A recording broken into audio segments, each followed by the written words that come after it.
A graça e a paz de Jesus Cristo sejam muito bem-vindos a esse lugar que é chamado Casa de Deus. É um momento que a gente esquece totalmente aquilo que no decorrer da semana às vezes nos prende, às vezes nos entristece e às vezes nos traz alegria temporária. Aqui é o lugar de refrigério para a nossa alma. A gente sente a presença de Deus, a gente vive a comunhão e a gente comemora, pois o mesmo Deus de ontem é o Deus de hoje e será eternamente. Glória a Deus por isso. Mês da família, encerrando já, eu estou assim muito feliz. Tenho andado em vários lugares e quase sempre a gente é desafiado a falar um pouco desse tema que é muito importante e que não pode ser apenas em maio difundido, proclamado. Deve ser um assunto de todos os dias. Afinal, esse colegiado, essa comunidade é uma família que adora a Deus. E nós estamos em família hoje aqui. E, portanto, o nosso Pai, que é o Pai das misericórdias, que é o Deus presente na igreja, a Ele seja a glória, o louvor para todos sempre. Você pode expressar isso de coração para Deus? Faça isso, pois Ele habita no meio dos louvores. Família em tela é o tema da nossa reflexão e eu quero levar você a abrir a sua Bíblia ou acessar aí no seu celular Livro dos Salmos, Salmo de número 11 apenas, o versículo de número 3. É uma leitura que vai nortear todo esse contexto de família projetada em tela. Aí eu começo provocando você, pois essa palavra me permite provocar a mim também. Você colocaria a sua família em tela? Você permitiria alguém filmar? Ou você ficaria constrangido ou constrangida se alguém filmasse a sua família por uma semana? O que seria projetado nesta filmagem? E você sabia que os olhos de Deus estão sobre nós 24 horas? Que nós estamos diante da tela dele? Se você não sabia, você está sabendo agora. O nosso Deus não está presente apenas aqui, mas Ele está com a gente todos os dias. Amém? Olha o que o salmista diz no versículo 3 do Salmo 11. Quando os fundamentos estão sendo destruídos, o que pode fazer o justo? Quando os fundamentos são destruídos, o que pode fazer o justo? O que você faz quando você não sabe o que fazer? É com essa provocação que eu desafio você a fechar os seus olhos e orar por mim também. Coloque a sua família em tela. Coloque a sua família diante de Deus. Ore. E se você for alguém muito sensato, muito coerente, você vai orar por mim também. Amém? Pai, essa reunião não é apenas um ajuntamento de pessoas. A gente reconhece que esse lugar é diferente da nossa sala de estar. A gente sabe que esse lugar é tremendo.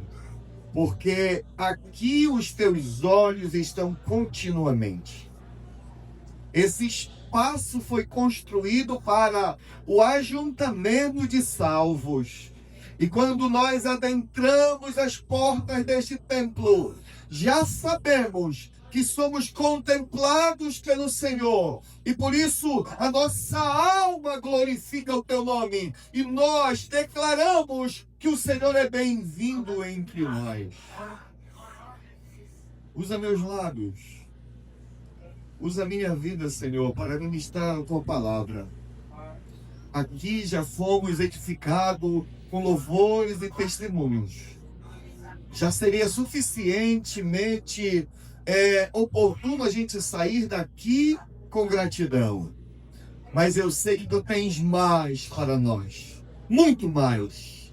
Por isso, agrada-te de nós, Senhor. Usa meus lábios com a tua santidade. Eu me coloco à inteira disposição do Senhor. Usa-me. E que cada família seja edificada pela tua palavra, no nome daquele que começou a boa obra e é fiel para completá-la. Amém. Amém. Você pode tomar o seu assento. Eu agradeço a Deus pela oportunidade.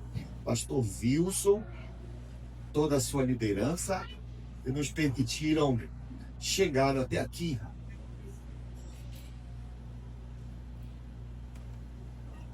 É um momento também delicado de reflexão. Temos chorado bastante. Afinal, o choro faz parte da vida. A gente nasce, chora e morre e alguém chora pela gente. Mas quando a gente pensa que nós somos família, que devemos apoiar uns aos outros, a gente passa então a perceber a importância que isso tem para a gente quando a gente vive isso de verdade. E o mês de maio oferece para a gente essa oportunidade de pensar como vai a nossa família. E eu perguntaria a você, que nota você daria para a sua família?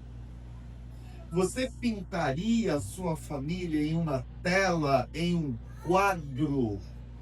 E com que olhos você veria a sua própria arte, a sua própria construção? Hoje a gente celebra com bastante alegria a vida de uma diaconisa que escreveu uma história e está deixando um legado.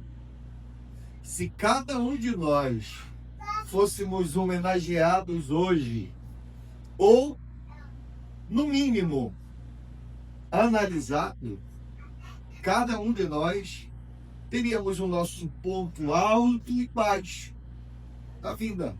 Afinal, é assim que a gente vive.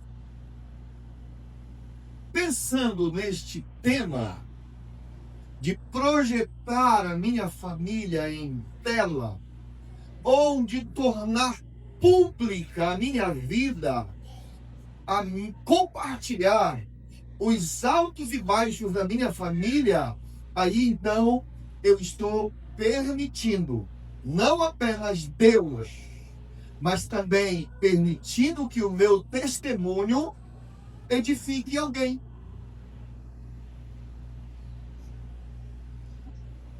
O Salmo 11 e o versículo 3 balança a gente, provoca a gente, mexe com a gente. Por quê? Porque a família tem sofrido intermináveis transformações. Ela pode ser uma fonte de felicidade, mas também ela pode ser um poço de frustrações. Ela pode ser um jardim florido, mas pode ser um deserto inóspito. Ah, mas a família, ela pode ser um canal aberto de comunicação, como também pode ser um reduto do silêncio gelado e quem sabe até de acusações amargas. Como vai a minha família? A família, ela pode ser a expressão dos sonhos mais belos, como também pode ser a carranca dos pesadelos mais assombrosos. Paulo, ele decide pintar em letras maiúsculas uma família que é digna de ser imitada. Ele escreve à igreja em Tessalônica e ele reprisa para a igreja em Colosso.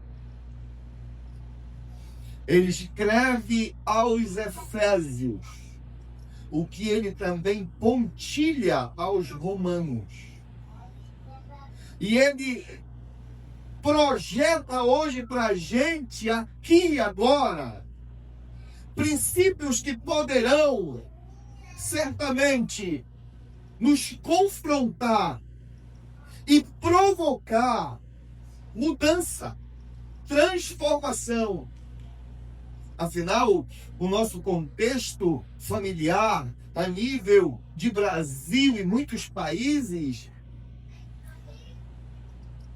há um contra-ataque, há uma inversão de valores, há uma conspiração, há uma busca incessante que, dia após dia, ataca, agride e às vezes machuca o nosso ambiente familiar, os nossos princípios.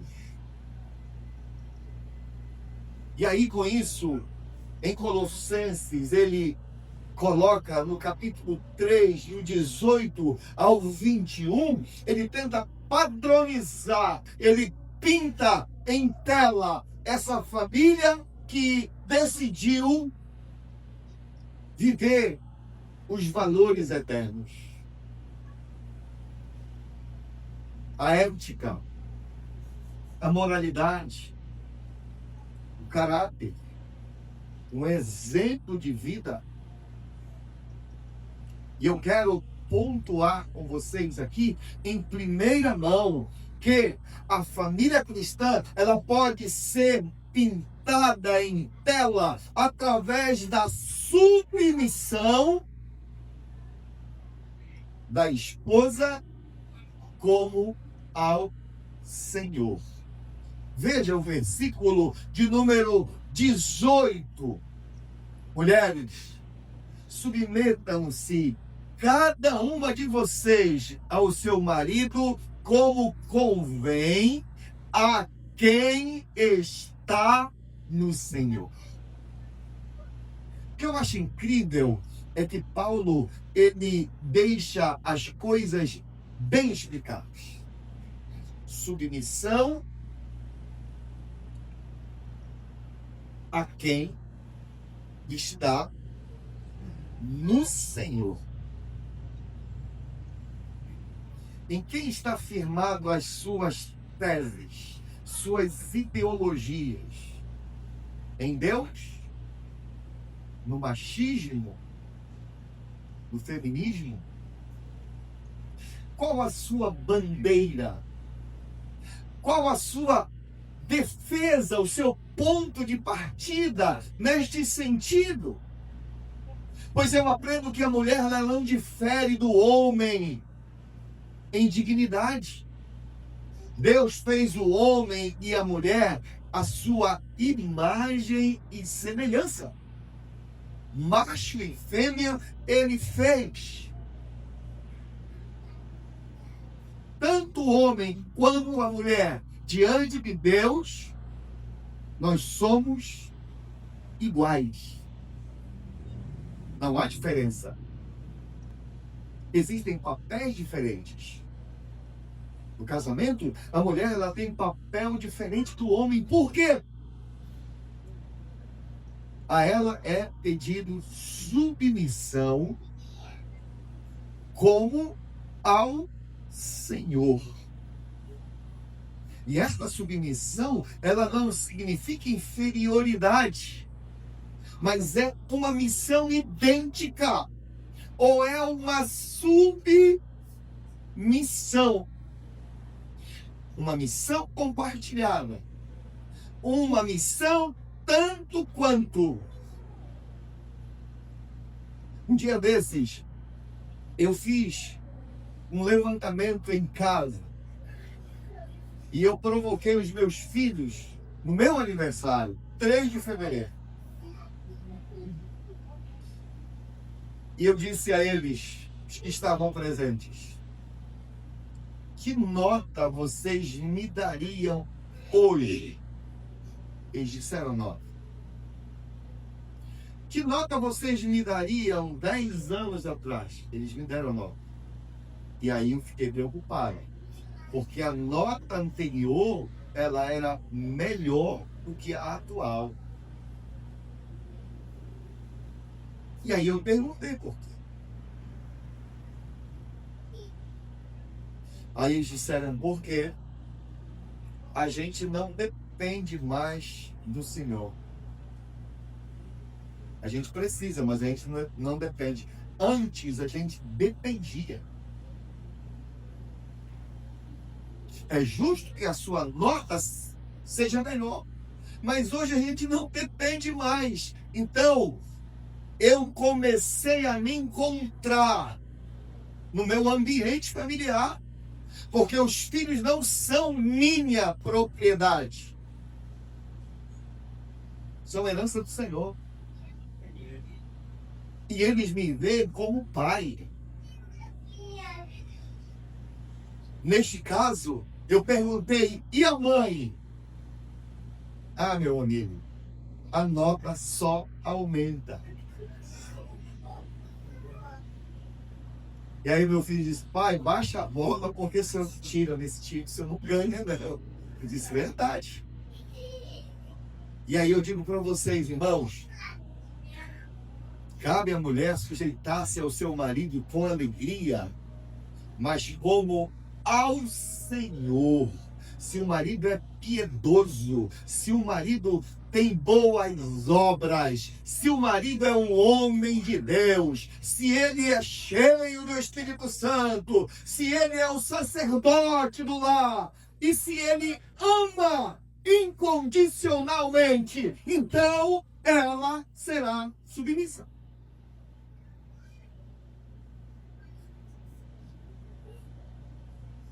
Meu Deus, muitos casamentos hoje, infelizmente, começaram bem, mas estão acabando tão mal. Outros começaram com juras de amor, mas agora o que prevalece é a mágoa, o ódio, a dor, as lágrimas. Casamentos que perderam, ou que se perderam na jornada da vida e agora andam errantes pelos labirintos da vida. Casamentos que adoeceram, que precisam de cura. Casamentos que se quebraram, que precisam de restauração. Casamentos que entraram numa zona de tristeza e já não há mais alegria. Casamentos que precisam ser colocados em tela e diante de Deus. E só a misericórdia dele. Porque a misericórdia do Senhor é a causa de não sermos consumidos. Eu preenchia um documento para a Receita Federal e aí o contador me perguntou, estado civil. Eu disse, eu continuo casado. Aí diz, não, porque é muito comum. No ano passado eu fiz uma declaração, mas era casado, e agora é solteiro, é divorciado. Aí eu sempre, quando eu me apresento, eu digo isso com temor e tremor, irmãos. Eu estou casado, por graça. Eu não sei amanhã, mas hoje eu estremeço diante de Deus e com temor e tremor eu digo que eu estou casado e eu pretendo continuar. Mas não é fácil. E aí eu pergunto, esposas, vocês colocariam em tela a vossa submissão hoje? Se de repente Deus projetasse lá no seu ambiente totalmente privativo, você permitiria ser filmada, analisada por Deus? Como vai a sua submissão? Essa é uma provocação que logo passa na tabela e na ordem para o marido, porque em segundo lugar, Paulo ele diz o seguinte, que toda família cristã precisa colocar em tela o amor do marido pela esposa, sem tratá-la com amargura. Aí o versículo de número 19 diz, maridos, amem cada um a sua mulher e não a trate com amargura. O Hernandes de Genópolis, ele diz o seguinte, que o marido, ele é responsável pela saúde emocional da sua esposa. Eu não sou o melhor marido, não. Mas eu faço questão de perguntar para minha esposa como ela está. Eu dou uma volta por ali, aí você está bem? Agora você perguntou, pois é, mas pode ser que estivesse bem lá e agora não. Você está bem? Tô. Dou uma volta, você está bem, meu amor? Tô, mas você é chato, agora ela já se acostumou já. Se eu não perguntar para ela, ela já... E aí, você vai esquecer? Claro que não, estou cumprindo a minha parte. Mas, se a mulher é desafiada a se submeter ao marido, como a igreja se submete a Cristo, o marido ele é desafiado, encorajado a amar a sua esposa como Cristo amou a igreja. E o amor de Cristo é um amor sacrificial. Ele se entregou por ela. Não foi uma paixão à primeira vista, foi amor eterno. E aí quando Lopes diz que o marido ele é responsável pela saúde emocional da esposa, eu entendo que a ele é dado uma parte maior, de não apenas ser o homem provedor de alimentos, de insumos, de coisas materiais, mas principalmente o emocional. Porque se a esposa estiver bem, se ela se sentir amada, ela produz mais. Às vezes eu chego a pensar que os poetas ainda não entenderam a grandeza de uma mulher. A Rose fala lá naquele filme Titanic que a alma de uma mulher é como um oceano profundo que guarda muitos segredos. Eu tive a oportunidade de ouvir de um teólogo idoso, em um curso que a gente fazia. Ele se surpreendeu e afirmou que em 42 anos de ministério, ele nunca tinha lidado com um assunto que ele ia expor naquele momento para a gente. E aí ele disse que ele comemorou, ele fez uma festa de bodas de ouro de um casal. Foi a maior festa da igreja dele. Quando foi na segunda-feira, lá no gabinete pastoral dele, entrou o casal de dólares. E aí a irmã chegou e disse: pastor, nós queremos um gabinete com você. Opa! Ele achava que eles iam agradecer, porque foi uma festa linda. Ela disse: não, é porque eu quero me divorciar dele. Ué, mas vocês não comemoraram 50 anos de casamento? Sim. Acontece que eu me casei com um homem bom. E eu não quero mais enganá-lo. Ele sabe que eu não consigo amá-lo. Eu sou apaixonada pelo meu primeiro namorado. E ele se casou comigo sabendo disso. E eu não aguento mais ver esse homem sofrer. E agora eu quero me separar dele. Aí o pastor disse: mas esse amor está durando há 50 e poucos anos, sim. Aí ele disse: irmão, mas você sabia disso? Sim, pastor. Mas e o que você faz para mudar isso? Ah, eu já fiz de tudo e estou disposto a fazer muito mais. Aí o pastor disse: olha, eu nunca lidei com problemas dessa natureza. Nunca. Mas eu vou dizer uma coisa para vocês, ó. Vocês me deixam um tempo eu orar a Deus, para Ele me dar sabedoria, que eu quero orientar vocês. Enquanto ele orava, ele estabeleceu um prazo. Enquanto ele orava, o irmão ligou e disse, lá pelo terceiro, quarto dia: minha esposa quer falar com você, pastor. Tudo bem. Aí põe ela na linha. Ela disse: pastor, o senhor está orando? Estou orando, sim. Então eu já tenho uma resposta para lhe dar. Anteriormente eu vivia com ele porque ele tinha um bom discurso e ele fazia juras de amor e dizia que me amava. E eu não conseguia acreditar em tudo isso. Mas agora eu passei a perceber que ele me ama de verdade. E quem desprezaria um amor tão grande como o amor do meu marido, que nunca ouviu de mim eu dizer para ele que eu a amo?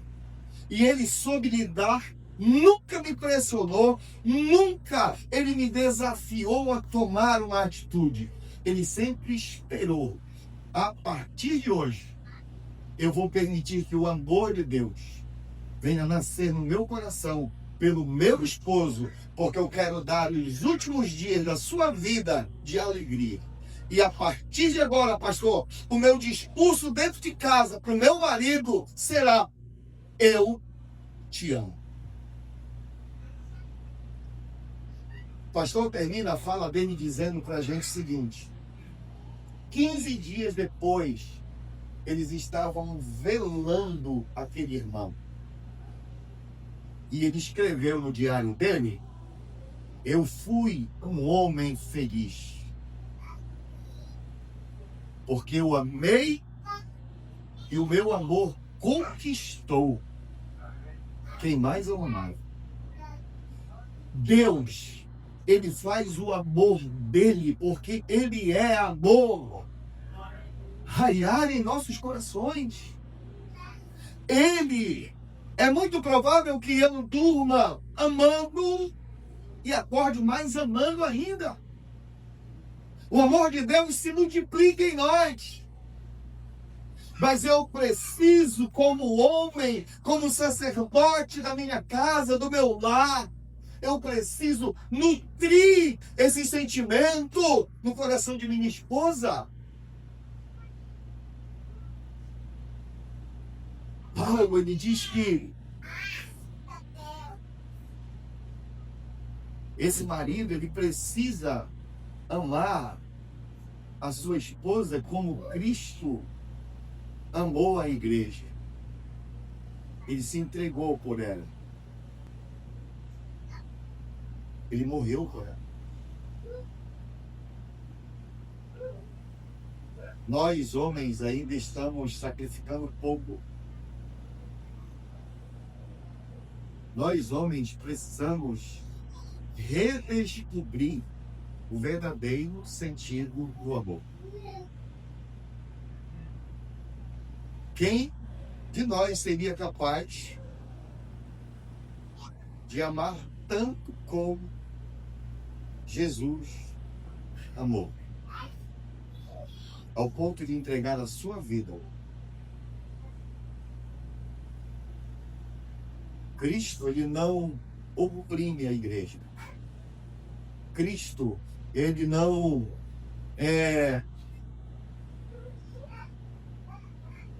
causou nenhum problema psicológico para a igreja, exigindo dela amor. Ele ama e ponto. Ele ama. Ele ama porque ele é a personificação do amor. Ele ama porque Deus é amor.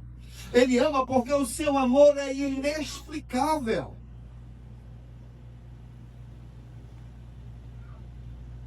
O papel do marido é amar a esposa, e quem ama, declara. Quem ama, demonstra na prática. O amor vai além do discurso. O amor vai além dos presentes. O amor vai além dos elogios públicos. Por isso que essa intimidade, ela precisa ser colocada na tela. Como é que vai a minha vida, a minha relação? Como é que tem sido o meu diálogo? Porventura não tenho deixado prevalecer o meu autoritarismo, o meu machismo dentro de casa? Ah, meus irmãos, Cristo amou a igreja e ele deu a sua vida por ela.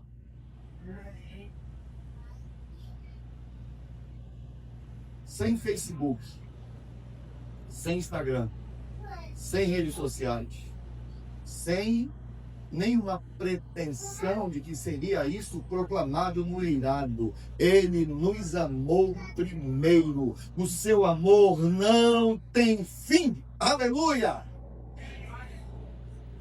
O amor não fere, o amor balsamiza, o amor não agride, o amor consola, o amor não humilha, o amor exalta, o amor não explora, o amor investe.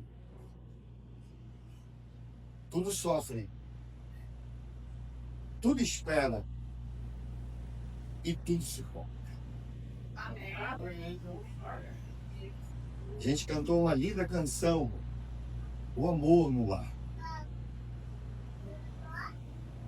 A irmã Florinda lá do Chaves, né? Ela vai fazer uma fala para as vizinhanças, para os vizinhos, e aí ela está de olho no seu Madruga, porque ela é apaixonada por ele. Aí quando lhe dão a oportunidade, não é a dona bruxa do 71, né? É ela. Clotilde. Isso. Quando ela tem oportunidade, Gleice, ela é o amor e o amor. Seu Madruga não está nem um pouquinho interessado, mas é a oportunidade que ela tem. Meus irmãos, olha só, presta atenção. Quantos de nós perdemos tempo de demonstrar o amor com intensidade? Eu abracei um viúvo mês passado. E aí, ele se debruçou em cima do caixão. A esposa dele já era doente de dias. E aí ele chegou comigo e disse: pastor, eu posso dar um último beijo na minha esposa? Eu disse: claro, irmão, você fique à vontade. Ele cuidou dela há mais de 5 anos, acamada. Irmãos, quando eu vi aquele tratamento daquele irmão, ele foi e beijou na boca da esposa dele. Aquele beijo de despedida mesmo. Eu respeitei. Ele fez aquilo com muita naturalidade. Ele me disse: meu amor, eu sei que no céu nem se casa e nem se dá em casamento. E o marido está ligado à mulher enquanto vive. E o casamento é até que a morte separe. Mas leva esse beijo caloroso. Eu sei que você não sente mais, mas eu sim. Eu sim. E esses longos 5 anos que você passou acamada, se você pudesse testemunhar aqui, você testemunharia: eu nunca reclamei. E olha que era aquele negócio de dar banho mesmo. E aí, eu fico pensando que por menos às vezes a gente se estressa. A gente perde a estribeira. Afinal, a gente é gente. A gente tem picos, né? De vários sentimentos. Mas o servo de Deus, o sacerdote do lar. Aí eu pergunto: você, marido, você projetaria em tela esse amor sacrificial que você tem pela sua esposa? Aí eu pergunto para mim também. Porque talvez se você fosse fazer uma entrevista com a minha esposa, sincera como ela ia elencar um monte de defeitos meus. Mas a cada momento, um dia desses eu convidei ela para orar, ela disse: antes de você orar comigo, eu gostaria de te dar uma oportunidade. E você pode falar o que você quiser antes da gente orar. E aí eu, muito esperto, eu disse: eu já sei o que ela pede. Aí eu me ajoelhei bem ali e disse: meu amor, diante do meu Deus, eu te peço perdão em nome de Jesus. Ela disse: era isso que eu queria. Porque Pedro disse que se nós estivermos bem, marido e mulher, até a nossa oração é impedida. Ela disse: agora a gente pode orar. Mas, irmãos, essas mulheres são muito inteligentes. Não subestime uma mulher. A mulher, ela é imagem e semelhança de Deus. Posso ouvir o amém? Amém. É imagem e semelhança de Deus. E a gente precisa, como marido, colocar em tela esse amor. Elas precisam perceber, elas precisam sentir, elas precisam viver isso. Mas o mesmo Paulo, ele caminha. E no versículo 20, ele diz que a família cristã põe em tela a obediência dos filhos aos pais, porque isso é justo. Aí o texto diz: filhos, obedeçam aos seus pais em tudo, pois isso agrada ao Senhor. A submissão da esposa, o amor do marido e agora a obediência dos filhos. Esse é o ambiente que todos nós vivemos. Porque nossos filhos nos veem como referência. Como é que eu sou visto pelos meus filhos dentro de casa? Eles me obedecem porque eles me amam e também são amados? Ou eles me obedecem porque eles são obrigados ou eles não têm outra alternativa? Eu só ouvi do meu pai uma vez. Ele chamou toda a galera e disse: meus filhos, enquanto vocês dependerem de mim, eu quero que vocês cumpram todos os deveres dentro de casa. Se vocês acham que isso não é bom para vocês, então vocês procurem um lugar onde morar.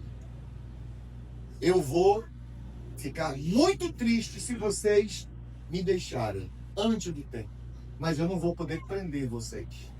Mas enquanto vocês morarem em casa, eu quero que vocês cumpram os deveres de vocês, que vocês sejam obedientes.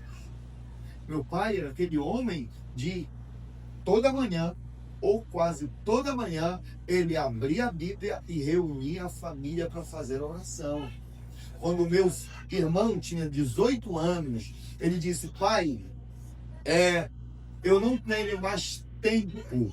Ele trabalhava empregado. Eu não tenho mais tempo para fazer a oração da manhã. Ele disse: todo mundo vai acordar mais cedo, então. Ele pensava que ia se livrar da oração, nós vamos acordar mais cedo. E aí a gente que pagou o pato por ele, né? Tivemos que deixar a cama mais cedo, a rede. Mas assim, os filhos, eles olham para os pais. E eles precisam ver Deus em nós. Nós representamos Deus na terra para os nossos filhos.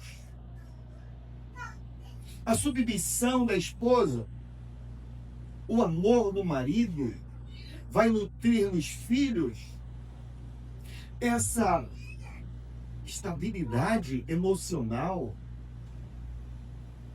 Não poucas vezes eu converso com meninas e elas dizem: eu quero me casar com um homem igual ao meu pai.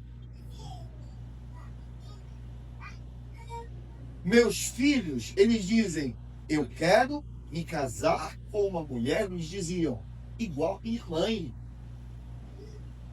Eu achava aquilo muito bonito. E eu esperava que um dia uma filha dissesse isso, eu andava sedento por isso. Aí quando foi um dia, o irmão da igreja criou coragem e foi pedir a garota em namoro. E aí, eu acho que ele não tinha combinado com ela.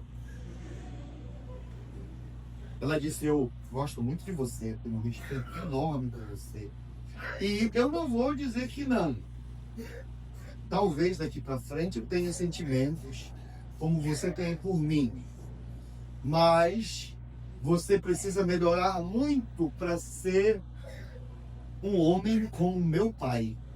Porque eu quero me casar com um homem igual ao meu pai. Aí eu disse para ele: pergunta para ela como? Cabelo duro, narigudo, baixote, como? Ela disse: não precisa falar nada, pai. Mas também não é minha defesa. Aí ela disse para ele mais uma vez: pode ser que você esteja orando e continue orando. Eu também vou orar, porque de repente, se for da vontade de Deus, por que não? Aí eu encerrei a conversa e aí eu disse para ela: foi uma fuga para você? Ela disse: não, é porque antes eu colocar essa justificativa para que ele venha, ele veja que a gente tem uma família projetada em Deus, e aí depois a gente não vai sofrer a amargura de desprezo. A minha filha mais velha, ela, infelizmente, ela não casou no tempo oportuno. Ela meio que se precipitou. E quando ela percebeu que ela estava se precipitando, ela disse: pai, e agora? Eu disse: está feito. Agora você é uma mulher casada. Agora você vai lutar pela seu matrimônio, sua família. Quantos hoje estão arrependidos por não tiver uma reflexão melhor? Quantos hoje não conseguem essa referência e às vezes até falam com muita frieza, mas na igreja não tem ninguém para eu me casar. Tem. O casamento precisa ser em Deus. Precisa estar de acordo com a vontade de Deus. Os filhos precisam olhar para os pais como referência e obedecê-los como ao Senhor. Quantos filhos estão morrendo cedo? O mandamento diz que é para honrar pai e mãe, para que se prolonguem os dias na terra. E é o Senhor quem dá. Nós precisamos nutrir esse sentimento de obediência, de respeito para com os nossos filhos e eles para com a gente. Paulo, ele diz que quando o pai demonstra o amor sacrificial pela esposa e a esposa a submissão pelo marido, os filhos vivem a obediência e o temor a Deus. Em último lugar, eu pergunto, filhos, vocês têm colocado em tela a vossa obediência aos vossos pais? Tem você obedecido aos vossos pais de todo o coração? É claro que a disciplina, muitas vezes, ela nos causa uma tristeza. A gente não entende naquele momento, mas depois a gente vai entender que a disciplina faz parte da vida. Agora, no versículo de número 21, para a gente encerrar, a família cristã põe em tela o cuidado dos pais para não irritar os filhos, nem desanimá-los. Aí o versículo de número 21 diz: pais, não irritem seus filhos, para que eles não desanimem. Quantos filhos desanimados, entristecidos, frustrados? Quantos filhos largados, entregue à própria sorte, sofrendo? Os pais, eles precisam viver em um ambiente, promover esse ambiente de paz em casa. A paz que o mundo não dá, que os amigos não dão, que os colegas de trabalho não conseguem proporcionar. O amor no lar, a quietude de alma, um ambiente agradável. Não vale os berros, os estorros, as cobranças, as exigências, mas o diálogo, a conversa, como amigos. Meu pai, um homem de pouca leitura, mas ele sempre tinha como prioridade a conversa, o diálogo. E às vezes ele vinha preparado para disciplinar a gente. Ele trazia o cinto e sentava junto da gente, começava a conversar. E conversava, aí depois ele chorava. E a gente chorava também. Ele abraçava a gente e a mamãe dizia: ué, você não vai bater neles? Ele dizia: olha, minha velha, esse diálogo aqui vale muito mais que umas boas palmadas. Muito mais. Você é frouxo, homem?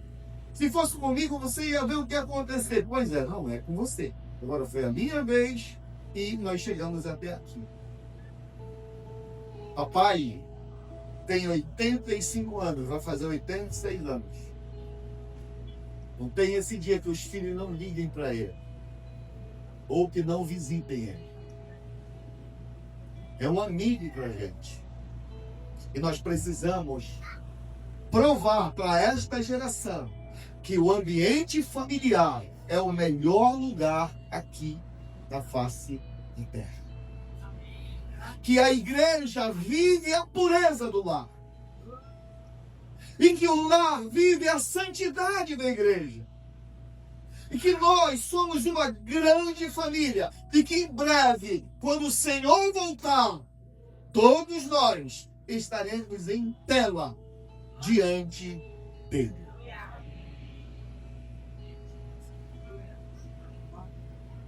A função do pai e da mãe é ensinar os filhos, é educar os filhos, é passar horas conversando, é imprimir a palavra. Deuteronômio 6.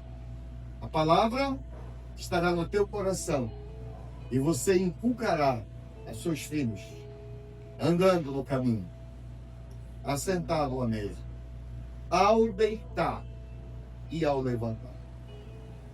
Precisa ser com intencionalidade, mas principalmente por o exemplo. Eu quero concluir perguntando a você: você permitiria o Espírito Santo entrar em sua casa, em seu lar, fazer uma entrevista com você?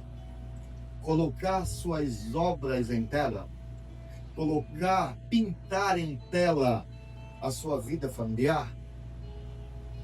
O amor não é egoísta. O amor não visa os seus interesses. O amor busca a felicidade do outro.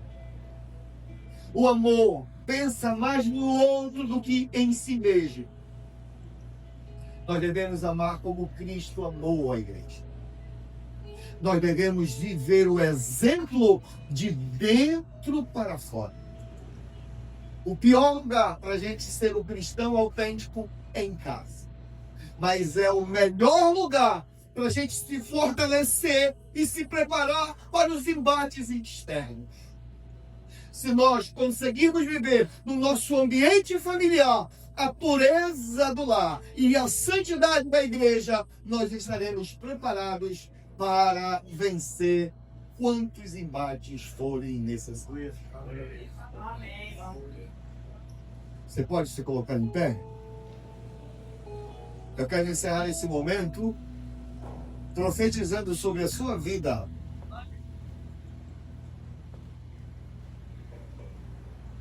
As bênçãos da família. Essas bênçãos, elas nortearão sua vida. Elas te trarão leveza de alma, paz de espírito. Você vai voltar para casa, amanhã será um novo dia. E pode ser que tudo comece novamente. Mas isso fará uma grande diferença. E eu quero profetizar sobre você, dizendo que se atentamente você ouvir a voz do Senhor, o seu Deus, se você tiver o cuidado de guardar todos os seus mandamentos, o Senhor, o teu Deus, Ele te exaltará sobre todas as famílias da terra. E todas estas bênçãos virão sobre ti. E elas te alcançarão. Mas se você ouvir a voz do Senhor, teu Deus, e caso ouça, você será bendito na cidade e bendito no campo. Também será bendito o fruto do vosso ventre, o fruto da tua terra, o fruto dos teus animais, a criação das tuas vacas e o rebanho das tuas ovelhas. Bendito o teu cesto e a tua maçadeira. Bendito serás ao entrares e bendito serás ao saíres. Ainda mais, dai ao Senhor, ó famílias da terra, dai ao Senhor glória e força, dai ao Senhor a glória devida ao seu nome, trazei suas ofertas, vinde a Ele e adorai ao Senhor na beleza da sua santidade.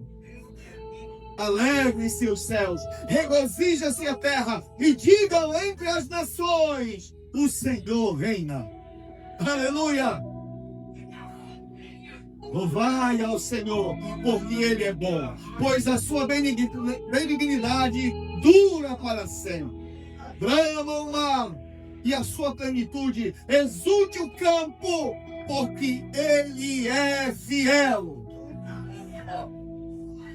E que o Senhor te abençoe e te guarde. Que o Senhor faça resplandecer o seu rosto sobre ti e tenha misericórdia de ti. Que o Senhor sobre ti levante o seu rosto e que Ele te dê a paz. Declaramos no nome do Pai, do Filho e do Espírito Santo. Amém.